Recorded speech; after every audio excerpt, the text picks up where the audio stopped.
네, 수요일 잠금 해제 시간으로 들어왔습니다. 어제 시장에서는 지수가 반등이 나오더라도 하락하는 종목의 수가 월등히 더 많았었는데요. 하지만 오늘은 상승하는 종목의 수가 훨씬 더 많은 그런 장이 되겠습니다.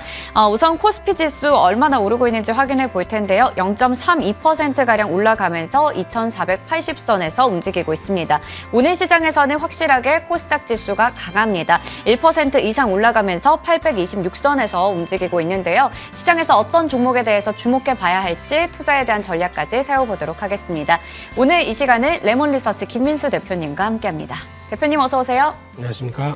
네, 대표님. 네. 저희 시장에서 어떤 종목이 강한지, 어떤 종목들 주목해 보면 좋을지 머니맵부터 확인해 보겠습니다. 자, 오늘 머니맵 보시면 일단은 위쪽에 굉장히 빨간불이 가득 들어와 있다는 게 확인이 됩니다. 대표적인 종목들 뭐 삼성전자는 오늘 좀 쉬어가더라도 SK하이닉스나 LG전자, 삼성전기, 디스플레이, 이노텍 등등의 종목들이 강한 흐름 나타내고 있고 2차전지 쪽에서는 에코프로비엠이 소폭 하락하고 있는 반면에 나머지 종목들 다 같이 올라가고 있습니다. 제약바이오에서도 삼성바이오로직스가 약간 쉬어가지만 나머지 종목들 빨간불 켜져 있고요. 그리고 오늘 자동차 쪽에서 기아가 1% 이상의 강세 나타내고 있고 현대모비스, 한온시스템 등등의 자동차 부품주가 여전한 강세를 이어가고 있습니다. 오늘 네이버 카카오가 함께 오르고 있지만 확실히 네이버 쪽의 상승세가 더 두드러집니다. 2% 가까이 올라가고 있고요. 게임주에서도 아무래도 좀 선별적인 강세가 나타나긴 하겠지만 크래프톤이라던가 뭐 엔터주 쪽에서는 SM, JYP 그리고 YG엔터까지 다 같이 올라가고 있습니다. 이외에도 LG라던가 한국전력 등등의 종목들 상승불 켜고 있네요. 그러면 개장 특징주 통해서 좀 더 자세하게 들여다보겠습니다. 오늘 SM이 강합니다. 물론 SM뿐만 아니라 앞서 얘기 드렸듯 JYP 엔터도 그렇고 YG 엔터도 나란히 또 신고가를 쓰고 있는데요. 워낙에 지금 엔터주의 강세는 계속해서 이어지고 있는 상황인데 SM은 사실 인수전 이후에 인수전 때 너무 많이 올랐다가 쭉 떨어졌다가 최근에 다시 또 올라가고 있거든요. 어떻게 보면 엔터 3사 중에서는 조금은 덜 올랐다라는 생각도 드는데 어떻게 보시는지 궁금해요. 네, 엔터사 쪽에서 앵커님은 언제 데뷔하십니까? 저요? 네. 전 이미 했죠. 예, 그렇습니다. 그래서 네. 일단 엔터사를 바라보면서 이제 YG 엔터가 네. 그리고 그 다음은 JYP가 실적을 상당히 좋게 발표하다 보니까 시장에서 부각을 받았는데 SM도 자세히 보시게 되면 서프라이즈입니다.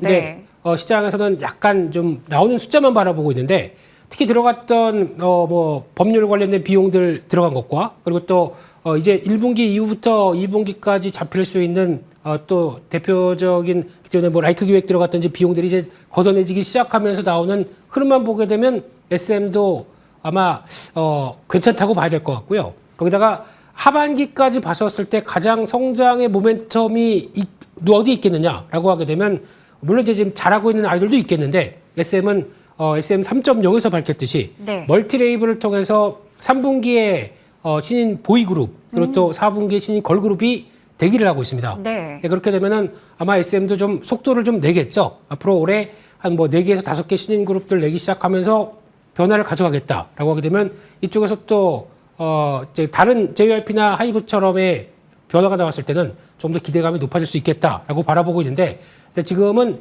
일단 키 맞추기가 조금 더 진행되고 있다. 맞아요. 쪽에서 바라보면서 마찬가지로 지금 디어유란 종목도 SM과 비슷하게 또 아마 SM의 신인 가수들이 확충되기 시작하게 되면 그걸 또 서포팅할 수 있는 플랫폼 쪽이겠죠. 이쪽도 한번 관심 있게 봐야 될 것 같습니다. 네. 지금 JYP나 YG엔터가 최근에 또 급격하게 많이 올라가고 있는 만큼 SM도 열심히 좀 키 맞추기 상승을 위해서 따라가고 있는 것으로 보입니다. 3, 4분기에 신인 걸그룹 보이그룹에 대한 모멘텀까지 유효한 상황이기 때문에 함께 좀 주목하면 좋을 것 같습니다. 자, 그러면 저 이번에 리뷰해보려고 하는데요. 이 종목 계속해서 지켜보면서 이거 빨리 리뷰해야 될 것 같은데 라는 생각이 들었었는데 사명 보겠습니다. 5월 3일 저희 시간에 얘기를 주셨었는데 목표 주가 5,000원이었었고요. 5,000원을 거뜬히 넘어서고 나서 시장의 지수가 밀리니까 좀 같이 쉬어가다가 오늘 장에서 4% 이상 또 올라가고 있습니다. 한 번 더 5,000원 돌파 가능할까요? 네, 가능해 보이고요. 네. 특히 이제 지금은 조정을 어떻게 마무리하느냐 이게 제일 중요할 것 같은데 약간 4,250원만 이탈하지 않는다 그러면 추가로 위쪽의 시도는 더 이어질 것 같은 상황 쪽에서 어차피 지금 시장에서 바라보는 것은 전기차 확대와 함께 나올 수 있는 또 하나의 수혜 섹터가 어디냐 이런 것들을 계속 바라보고 있는데 그중에 한 축을 차지하고 있는 삼형도 이어가고 있는 슈퍼 캐퍼시티 필름 이쪽에서는 성과를 냈지 않을까라는 쪽에서 여전히 후속 매수 들어오는지 체크해야 될 것 같습니다. 네. 4,250원이라는 가격선을 이탈하지 않는다면 한 번 더 5,000원 터치 가능해 보입니다. 일단 지속적으로 체크해 보도록 하겠습니다. 자, 다음 종목도 역시 리뷰해 볼 종목인데요. 4월 26일에 제시해 주셨던 CTC 바이오인데 이 종목도 잘 갔습니다. 정말 잘 갔거든요. 시장 지수가 밀릴 때도 같이 전혀 동요하지 않고 잘 가는 모습이었는데 거기다가 지금 보시면 M&A 분쟁의 좀 가능성, 분쟁까지 진행이 되고 있기 때문에 이 부분도 하나의 영향을 주는 요소가 될 거예요. 이거 어떻게 보세요? 네, 회사가 이제 잘 가져왔네요. 네. 이 회사를 볼 때 이제 지금 기존에는 파마리서치가 지분을 가져가면서 최대 주주로 올라설 것이다라고 얘기를 하면서 그렇게 진행되는구나라고 봤는데 최근에 주가가 올라오면서 그러니까 사측이죠. 지금 대표로 있는 쪽과 함께 같이 연합했던 쪽이 한 60만 주 가까이 늘리기 시작하면서 지금 다시 최대 주주가 기존 대표 쪽으로 넘어갔습니다. 그러면 파마리서치는 인수하려는 입장, 그리고 또 대표 지금 있는 현 경영진은 끌고 가려는 입장 쪽에서 약간 경영권 분쟁이 나올 수 있는 대표적인 종목이기 때문에 이럴 때는 아마 또 보니까 개인 투자자들이 한 지분이 한 40몇 %가 되고 있더라고요. 그러면 이분들을 자기 편으로 들어오기 위해서는 회사 갖고 있는 뭐 자사주 매입을 소각한다든가 이런 또 전략적인 변화가 나올 수 있을 때는 주가는 탄력받을 수 있겠죠. 그래서 아마 단기 추세선 흐름들 이탈하지 않고 계속 위쪽으로 시도한다라고 하는 모습들이 나올 수가 있기 때문에 아마 경영권 분쟁 관련된 얘기로도 한 단계 레벨업 할 수 있기 때문에 주의 있게 보는 게 좋겠다. 이렇게 말씀드리겠습니다. 네, 경영권 분쟁이라는 지속되는 이슈를 안고 있습니다. 이 종목 계속해서 지켜보도록 하겠습니다. 이렇게 저희 개장 특징주와 AS 종목까지 살펴봤고요. 오늘의 잠금 해제 종목으로 넘어가 보겠습니다. 오늘 첫 번째 종목은 바로 뷰노 볼 텐데요. 뷰노, 템베거를 꿈꾸는 의료 AI 관련주입니다. 의료 AI 관련주 하면 떠오르는 종목들 몇 개 있거든요. 뷰노도 있을 거고 루닉 같은 종목도 있을 거고요. 네. 한번 첫 번째 투자 포인트 확인해 보겠습니다. 국내 최초 의료 AI, 그러면 여러 그 종목들 중에서 대장주라고 볼 수 있는 걸까요?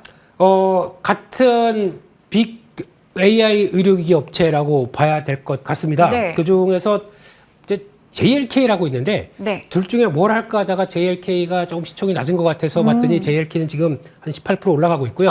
이게 무슨 그렇습니다. 하지만 뷰노도 충분히 그럴 역량은 보여주고 있다는 쪽에서 바라보고 있는데 일단 의료용 AI 쪽에 국내 최초로 먼저 시도한 회사입니다. 근데 지금 의료의 AI를 활용한다. 가장 어떻게 보면 의사의 감정이나 아니면 경험이 그렇게 많지 않다고 하더라도 어떤 AI를 통해서 꾸준하게 나온 데이터를 가지고 앞으로의 질병이나 그리고 또 그에 따른 진단을 할 수 있는데 그리고 또 예방을 할 수 있는데 도움을 준다. 가장 AI가 접목하기 쉬운 그리고 또 효과를 내기 좋은 섹터라고 보여집니다. 그런 쪽에서 벌써 11개 제품 상용화를 했는데 가장 AI 의료기기 하게 되면 두 가지 종목을 많이 얘기합니다. 루니스트하고 뷰노를 얘기하는데 글로벌 전반적으로 봤었을 때 AI로 의료 쪽에 접목하는 회사들이 다수 있습니다. 근데 매출 나오는 회사는 딱 2개밖에 없습니다. 이쪽에서 봤었을 때 생각보다 그 병의원, 특히 의료기관 공립 쪽부터 일반적인 병원까지 나오기 시작하고 또 건강검진 데이터도 중요하겠죠. 이런 쪽까지 보게 되면 성과를 낼 수 있기 딱 좋은 확장이 들어가고 있다는 쪽에서 눈길이 가고 있는 대표적인 회사입니다. 네, 좀 관심 있다 이런 식으로 얘기를 주셨는데 지금 JLK 오늘 하시려다가 JLK가 지금 17% 급등하고 있습니다. 신고가 쓰고 있고요. 그래도 저희 뭐 뷰노 오늘 얘기 주셨는데 뷰노도 같이 또 올라갈 수 있으니까요. 기대를 해보도록 하겠고요. 오늘 사실 이런 AI 의료 관련주뿐만 아니라 원격 의료 관련주가 다 같이 올라가고 있거든요. 아무래도 원격 의료의 가장 또 핵심이 되는 모멘텀이 바로 정책 쪽이 될 텐데요. 네. 정책적인 것도 물론 중요하겠지만 정책 쪽에서 세부적인 게 뭐 자금을 보니까 민관 쪽에 수출 5대 강국을 위해서 뭐 10조 원 쓴다라는 게 중요한 게 아니라 그보다 더 좀 어떻게 보면 AI 의료 쪽을 확대시킬 수 있는 요인 중에 하나가 저희가 이제 의료보험이라고 그러죠. 의료보험 쪽에서 급여 항목과 비급여 항목이 있는데 그러니까 비급여 항목 쪽에서도 적용하기 시키는 부분들을 확대시킨다라고 하게 되면 저희가 이제 실손이라고 그러죠. 실손을 듣게 되면은 거기서 청구를 할 수 있기 때문에 부담이 많이 낮아질 수밖에 없겠죠. 그런 쪽으로 정부가 계속 풀어준다는 사실들이 가장 중요한 핵심 수혜가 아닐까라고 바라보고 있는데 그중에서 이 회사가 하는 게 뷰노메드가 있고 뷰노메드와 함께 딥카스라고 있습니다. 뷰노메드는 영상을 진단하는 건데 그동안 갖고 있는 수많은 환자들의 데이터를 쭉 분석해서 그걸 가지고 이 환자는 지금 약간 의사가 판단하기 좀 애매한데 나중에 데이터를 확인해 보니까 이게 무슨 암으로 발전할 수 있겠더라라고 하게 되면 진단을 미리 낼 수 있는 거겠죠. 게다가 또 하나가 딥카스라고 있는데 이쪽이 벌써 1분기 매출의 한 67%를 차지합니다. 그중에서 생체 신호를 여러 가지를 감지해서 이 환자가 심정지 가능성이 높다. 그러면 집중 관리해야 되겠죠. 근데 지금 같은 경우는 그냥 어떤 생체 신호 가지고 띠띠띠 이러다가 띠띠띠띠 이러면 막 환자를 향해서 달려가야 되겠죠. 네. 그게 아니라 미리 예고를 할 수 있다라고 하게 되면 그만큼 더 앞으로 중환자실이나 여러 가지 쪽에서 활용할 가능성이 높다라고 봐야 될 것 같고 어제 보다 보니까 이런 딥카스와 관련된 쪽에서 피검체의 치명적 증상의 발생을 조기 예측하는 이쪽에 미국의 특허가 등록됐습니다. 네. 그러면 이제 미국 쪽에서도 기술을 알아주기 때문에 좀 확장될 수 있는 근거는 높아지겠죠. 그래서 이런 부분들 앞으로 어떤 미국 병의원 쪽에서도 확대가 됐었을 때 나올 수 있는 성과 계속 주목해야 될 것 같습니다. 네, 굉장히 활발하게 또 성과를 내고 있는 그런 기업이 바로 뷰노인 것 같습니다. 뷰노 주가를 봤는데 이거 차트 보니까 올해 정말 흐름이 좋더라고요. 많이 올라왔어요. 네, 많이 올라왔다고 네. 보기에는 상장하고 많이 빠졌다고 볼 수도 있겠죠. 그렇군요. 네, 그래서 네. 장기적으로 보면은 그 초기에 나왔던 부분들 쪽에서 아직 뭐 특별히 매출 나온 거 없는데 그래서 거기다가 계속 적자다라는 네. 쪽에서 쭉 밀리다가 최근 들어서는 활발하게 이어지고 있는 해외 활동이나 그리고 또 병의원 쪽에서 적용되는 특히 이제 루닉 같은 경우는 벌써 2,000개 이상까지 또 늘어나고 있다라고 하게 되면 이런 저변들이 확대되는 흐름이기 때문에 당장의 실적 흐름보다는 특히 이 회사가 또 잘 쓰는 게 구독형 모델입니다. 그러면 진입하고 계속 꾸준하게 현금 흐름이 들어올 수가 있기 때문에 가서 병의원에 진입한다라고 하게 되면 성과를 낼 수 있는 좋은 기반들이 되겠죠. 그런 부분들을 앞으로 계속 체크해야 되겠다라고 보여주고 있습니다. 네, 올해 차트만 이렇게 작게 잘라서 보면 참 좋지만 정말 대표님 말씀대로 길게 놓고 본다면 상장하고 정말 주가 많이 빠졌거든요. 그리고 나서 올해 들어서 이제 반등이 나오고 있는 겁니다. 그렇기 때문에 여기서 얼마나 더 올라갈지도 좀 기대가 되는데요. 매출이 그래도 계속해서 성장하는 만큼 주가에 좀 반영이 잘 될 텐데 어디까지 보고 계세요? 일단 중요한 저항대 2만 원대가 안착했습니다. 그래서 다음 저항대로 보게 되면 약 한 2만 8천 원대 정도까지는 시도가 들어가지 않겠느냐. 즉 2021년도 고점대네요. 그 정도까지 한번 설정할 수 있을 것 같고요. 손절가는 16,500원으로 말씀드리겠습니다. 네, 목표 주가는 28,000원 정도, 그리고 손절가는 16,500원으로 제시해 주셨습니다. 다음 종목으로 넘어가 보겠습니다. 오늘 두 번째 종목은 바로 LNC 바이오 볼 텐데요. 매출의 신기록 행진을 세우고 있습니다. 이걸 계속해서 이어갈 수 있을지 체크해 보도록 할게요. 먼저 첫 번째 투자 포인트, 오늘은 좀 의료 관련된 이야기 저희 많이 하고 있는데요. 재생의료 쪽에서 또 특화된 기업인가요? 네, 오늘 공교롭게 바이오 쪽의 두 종목인데요. 네. 바이오 쪽에 특히 매출이 좀 되는 쪽을 찾아보다 보니까 좀 눈에 들어온 회사라고 봐야 될 것 같습니다. 그런 쪽에서 재생의료 쪽에 강점이 있는 회사고요. 그렇게 보면 인체 조직의 이식제라고 그러죠. 그러니까 예전에는 그냥 뭐 닳고 달면은 에휴 아프면 죽어야지 이런 얘기 네. 하셨던 쪽에서 이제 바꿔 쓸 수 있고 또 교체할 수 있는 이런 교체라기보다 이식제 쪽에서 매출이 한 80%가 나오기 시작하면서 게다가 또 관련된 의료기기 쪽이 매출이 한 12% 차지를 하고 있고요. 게다가 또 코슈 메디컬이라고 하는데 이를 기반으로 재생의료 기반이다 보니까 이를 화장품 쪽으로도 확대하겠다라는 쪽인데 이쪽에 대한 성과가 나오게 되면 아직까지 매출 기반이 크지는 않습니다. 근데 확대가 되게 되면 또 하나 변화를 노려볼 수 있겠다 이렇게 생각이 듭니다. 네, 재생의료 시장에 대한 관심도 한번 가져볼 필요가 있을 것 같습니다. 지금 탑라인 쪽에서 주력 쪽에서 성장을 지속하고 있다라고 하는데요. 주요 파이프라인들이 어떤 게 있는지 좀 궁금하네요. 네, 둘 다 달린 게 세계 최초입니다. 그래서 네. 그 중에 하나가 메가쉴드라고 하는 게 인체 조직 기반의 유착 방지제. 이것도 중요한 부분인 것 같고, 거기다가 동종 신경 이식제 같은 경우도, 그러니까 즉, 지금 인체 쪽에서 들어오는 하나의 또 신경 이식 같은 경우도, 하나의 중요한 외과적인 상황 쪽에서는 되게 중요한 변화라고 봐야 되겠죠. 이게 출시가 하면서 이제 상용화가 들어오기 시작한다라고 하게 되면 앞으로에 대한 기대감이 좀 커질 것 같고요.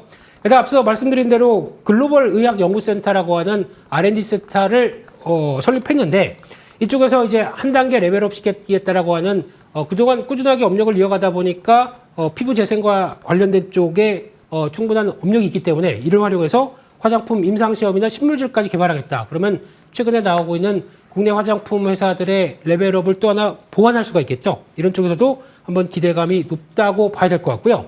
게다가 또 하반기에는 기대하는 게 메가키티라고 합니다. 이쪽에 무릎 연골 결손 치료 주사기라고 하는데 저도 무릎이 좀 안 좋네요. 네. 그런 쪽에서 무릎 연골 재생 관련된 쪽인데 수술 시간하고 편의성을 많이 낮췄다. 아무래도 기존에 갖고 있는 단점들을 보완하기 시작한다라고 하게 되면 내년에 한 이 부분 쪽에서 300억대까지는 실적이 나올 수 있겠다라고 하게 되면 또 하나의 매출의 확대 요인으로 자리 잡기 시작하겠죠. 이런 부분들까지 한번 체크할 필요가 있을 것 같습니다. 네, 유착 방지제에다가 관절염 치료제까지 또 자회사에 대한 기대감까지 가져가고 있는 그런 회사가 되겠습니다. 앞서 얘기했듯이 매출의 신기록 행진을 이어가고 있는데 이 부분도 한번 표를 통해서 자세하게 한번 볼까요?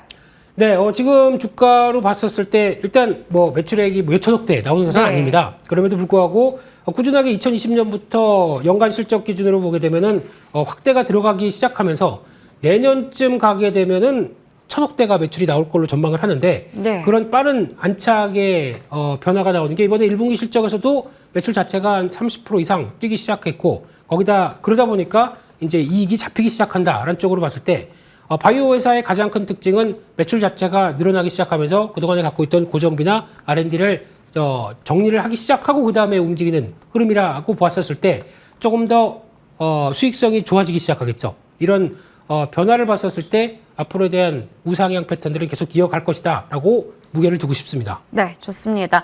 매출의 성장과 함께 주가도 우상향 패턴을 이어갈 수 있다 말씀 주셨는데요. 그렇다면 가격 전략 세워보도록 하겠습니다.